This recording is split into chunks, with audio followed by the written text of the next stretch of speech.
Today, we take a walk on the wild side with this 5th edition character build. We'll be building a Packmaster character. I'm Nerdarchy Ted. I'm Nerdarchy Dave. Welcome to Nerdarchy. For nerds, by nerds. Now let's explore the power of the pack. Alright, for this concept, it's super simple. We just want to be making a character that can, have a wolf, call forth a bunch of wolves, and maybe even be a wolf. So this is, quite an amusing concept. And if you kind of go back into the history, there's a cool, poem, and I'll grab a snippet of it. But it's from the Jungle Book. The strength of the pack is the wolf, and the strength of the wolf is the pack. So I think that was a cool thing that definitely adheres to this character, kind of contains this character. So that is, as I said, from the Jungle Book, from Rudyard Kipling. It's been around for a while. So this is going to be a character build guide. That means a couple things. One of those things is we are going to do a D&D Beyond character sheet for it, so you can find a link in the description below. You may or may not have to be logged into D&D Beyond to see it. I am not sure. But if you do need to be logged in, you can set up a free account, no big deal. And also, we're going to be doing a character build guide over on the DM's Guild. And so what that means is you'll be able to see our step-by-step progression for this, as well as get a cool NPC to use as the DM in the game as well. And that's a pay what you want product. So, $1 million or nothing. It's completely what you want. And it's only fair to mention that this is a sponsored video by D&D Beyond. Power up your games with D&D Beyond. Like I said, the character sheet will be down in the description below. All right, so first up, we're going to look at options for our race, and there's quite a lot that fall in the, shall we say, the wild side of the player races. Yeah, there's a couple different avenues you can go with this. One, you can be like, well, we had mentioned being able to turn into a wolf, and so thematically, are we looking for a race that fits thematically that might be a little bit more wild, more nature centric, or do we want something that will have abilities that are going to complement us as a wolf or turning into a wolf? So those are kind of things to take a look at. So if we have Ghostwise Halfling having the ability to communicate telepathically, even if we happen to be in an alternate form, this is still going to be very useful for us. But if you want to be more wolf-like, you could actually go with the Shifter and actually have those bestial qualities. So there's also things like Half-Orc, Azamar, Furbolg, Full-Blood Orc. All of these are going to give you other abilities. Kalistar will give you other abilities to kind of complement with what you're doing already, or, kind of enhance the idea that you are animalistic in nature. So if we're looking to be this Packmaster, obviously we're going to need some classes, and there's a number of classes that are going to get us access to some kind of companion-like creature that may or may not fall into the wolf-like. First up is Artificer Battlesmith. I mean, you get an Iron Defender, and it kind of can look like what you want in the picture. It looks like a dog, but a dog and a wolf are very close cousins, so why not make it a wolf? Barbarian Path of the Beast kind of gives you some of those bestial qualities that you might be looking for, so we felt that one definitely deserved to be mentioned. A nature cleric thematically seems to just work. The question is, will we get enough from it to make it work? We've got Druid, obviously, with WILDSHAPE and spellcasting abilities. Fits quite nicely in this particular concept. Ranger, any kind of ranger is very naturalistic in nature. It gets spells. But Ranger, Beastmaster in particular, could actually literally travel with a wolf companion. And then we have Warlock, and Warlock gets a number of abilities, spells, that might be able to be helpful in this concept. Next up, we're going to take a look at background options, and what do we got? So there's a number of options here, depending upon what kind of skill set you're looking for, or what kind of thematically where you want this character to come from. So you've got Entertainer, Far Traveler, Folk Hero, Hermit, Outlander, and Sage. So for some of these, like Entertainer, I'm thinking like someone who actually is like a wolf trainer, someone who works with creatures and uses them to kind of perform.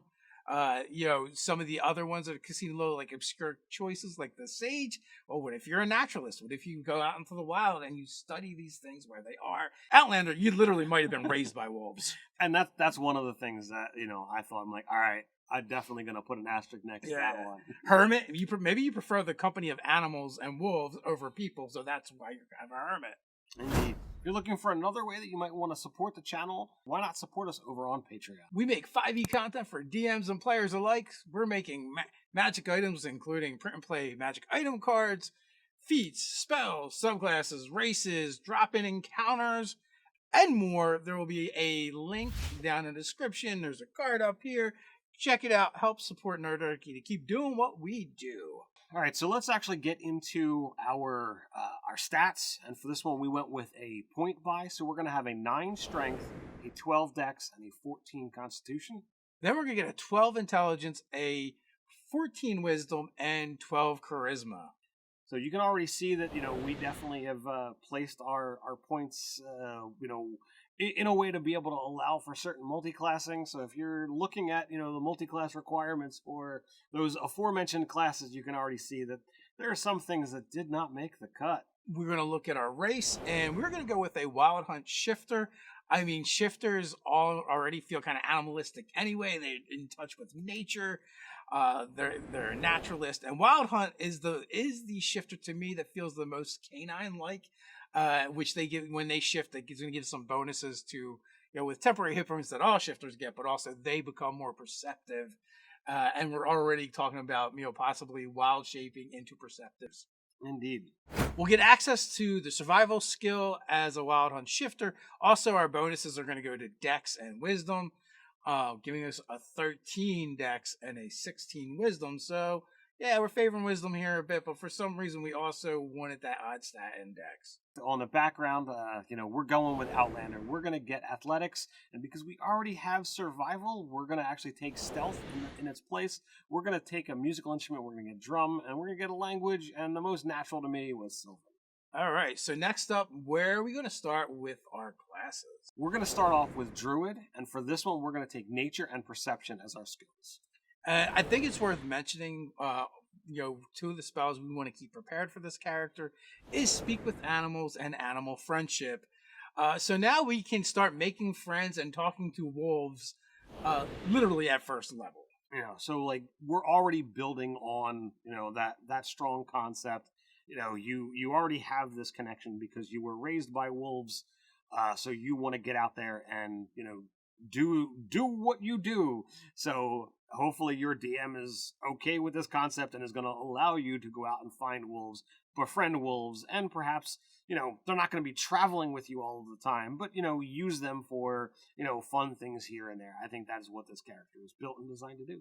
Yeah, and also this gives me very much the feel of the Perrin character from Wheel of Time as well, if you guys are fans of that. General Golden Eyes. So second level in Druid, not only do we get access to Wild Shape, but we also get access to our Druidic Circle, right? And we're going to go Circle of the Moon, so we can turn into a wolf, but because we are taking Circle of the Moon, we can actually turn into a dire wolf if we want. So we have wolf options, both of them. Both of them. So for third level, we're going to go to Ranger. And, I know what you might be thinking, why don't we have access to animal handling? Well, it's because from first level, we can just speak to animals. But you know what? Perhaps, there's a time where you're out of spell slots. So animal handling, we felt was definitely worth picking up at some point in time. So we got it at third level when we get that skill from multiclassing into Ranger. Deft Explorer is going to allow us to get access to even more. So we're going to get our expertise, which we're going to put in survival. We want to be a tracker, obviously, so we can go out and hunt properly. But it also is going to allow us to be able to find access to more wolves. We're also going to get Favorite Enemy, which is going to give us some languages. We're going to take some humanoids, just because, the natural enemy of wolves. We're going to get, also Deft Explorer gives us language. So we're going to have a bunch of languages. And we took things we thought this character would encounter in the wild, in the terrains that they kind of share with wolves. And also, it is worth mentioning we're gonna take Abyssal. Doesn't seem like one you would normally, but we feel like this particular character hates gnolls because gnolls would probably mistreat wolves and be like an enemy of wolves. So, and they're the wrong kind of hound. They're the wrong kind. Well, hyenas are actually more closely associated with felines than they are canines, despite their appearance. So we're going to continue on with Ranger. Second level, we're going to pick up a fighting style, and because we tend to be more animal, there wasn't a whole lot of choice for us, so we actually took blind fighting. And then we're going to continue to third level to be able to get our subclass, and obviously we're going to go with Beastmaster so that we can pick up our wolf. Yeah, I believe it's literally the only fighting style that will work for us while wild shaped. So it just makes sense to do that. Like you said, now we can turn into a wolf. Now we have a wolf. We can talk to wolves. We can probably find wolves. Yeah, so like at this point in time, we're fairly close to everything that we want to do. But there's a couple more pieces of the puzzle, or at least one big one that we're really looking. So we're going to take 3 more levels of Druid. This is going to give us a couple things. Right off the bat with that first level, we can now find and locate animals and plants, right? So we're getting really good at tracking, whatever we want to track, like our wolf buddies. We can also get summon beast. So we can now conjure a creature that looks like a wolf, and for all intents and purposes is a wolf. So we are a pack of 3 at this point. Then we're going to get another level, and we're going to get an ASI, which we decided to go with a feat on this one, I believe. For that feat, we're going to take Sentinel, and the reason for this is, we're hunters, and when things try to flee from us, we don't want that to happen. So, we can stop them cold when they attempt to try and get away. Also, we anticipate this character is going to be using their wolf form more than anything, so stats become less relevant to us. We're not using them for as many things as we normally would. Indeed. Third level, this is the biggie. This is the important one. This is at the point where we're probably not going to prepare summon beast anymore, because we're going to get conjure animals, and right from the get-go, we can conjure 8 wolves. So, our pack of 3 is going to a pack of 10. So, and the great thing about wolves is, wolves all have pack tactics. So everything is going to be attacking with advantage. So 10 attacks, that's 20 dice rolls. Odds are right there. One of them's a crit, right? Isn't that how that works? So like this is where the character really meets its goal of becoming, the pack master. There's 10 wolves, and it only gets, scaled from here. Yeah, 8th level, I feel like that was pretty good, and I felt like even before we hit 8th level, around 6th level, it really came together nicely. So from here, we're gonna jump in, and we're gonna take 3 more levels in Ranger. This is gonna give us, another ASI. It's gonna give us extra attack, and it's gonna give us more improvements to our favorite enemy. The ASI, we're just gonna put into wisdom on the off chance that we actually have to use those wisdom-based skills or our spells, and someone's got to make a DC. We figured we'd make those kind of improvements, but a leader has to be wise, and therefore, improving our wisdom is important. Well, not only that too, if you're going with the Ranger optional rule for beast companions, and we're going to use a beast of the land and just flavor it as a wolf, its attack is based off your spell DC or your spell attack, so it's going to help increase that. All of its other stuff is based off of your proficiency bonus, so that stuff will keep getting better. The only downside is its hit points are based off your Ranger level, so you're going to take a little bit of hit on hit points due to your Druid levels. So from here, we're just going to finish out with Druid. This is going to allow us to be a 6th level Ranger, 14th level Druid. This, all told, makes us a 17th level caster, giving us access to 9th level spell slots, which is very important. We're going to wind up with 2 more ASIs. We're going to take mobile and another +2 to our wisdom, to bump to our wisdom first to bump up that companion, as well as, all those aforementioned, skill and DC abilities. But, being a little bit more mobile on the battlefield, always useful. But all told, when you get to this 20th level character and getting access to that 9th level spell slot, we're going to be able to cast that conjure animals and drop 32 wolves on the battlefield all at once. Yeah, so we go from a pack of 3 to a pack of 34. And honestly, I looked at the difference between being a dire wolf and being a regular wolf. And, it's only a +1 to hit difference. Direwolves do more damage and have a lot more hit points. But all in all, like, you're rolling a lot of dice with pack tactics when you summon all those. And it's still 32 wolves at, I think it's something like 11 hit points apiece. You've just dropped an extra 300 hit points on the battlefield to really soak up some damage. Although I don't think that makes you a good druid if you're using your wolves to soak up damage. But that being said, Packmaster, we've done it. Now you could do it maybe with some other animals. I think some of the raptor style dragons are low enough CR for you to kind of work if you're playing in a world where they are. So you might also be able to replace it with different creatures depending on, what world you're playing in, what your GM will allow, and the different CRs. So this is a very tweakable build. Yeah, you can definitely, have fun mixing and matching as you will. The Packmaster doesn't necessarily all have to have the same kind of creatures, intermixed. If you want to have, fun things, go ahead and do as you will. Obviously, a well-placed fireball is going to, deplete your pack very easily. But, we're kind of glancing over that fact.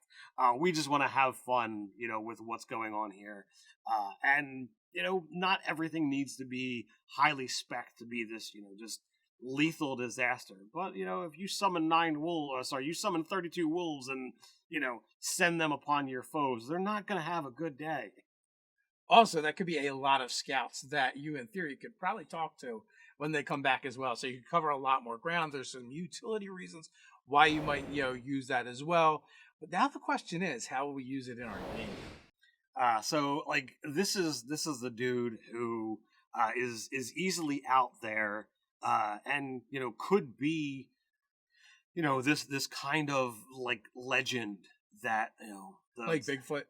Well, like Bigfoot, but it's it's out in the wild. They never come into town, and they don't ever need to. Everything is out there. It could be a random encounter that this legend that you heard about as a child, and here they are right in your face, and it could be utterly terrifying. They wave their hand, and wolves just kind of appear next to you, growling and threateningly, and okay, and that could be a thing that could be just every time you come through this area you have to pay homage and feed the pack, or it could just be a straight up combat encounter, and you think you're fighting a whole bunch of wolves. You take out the main wolf and poof, he turns into a person.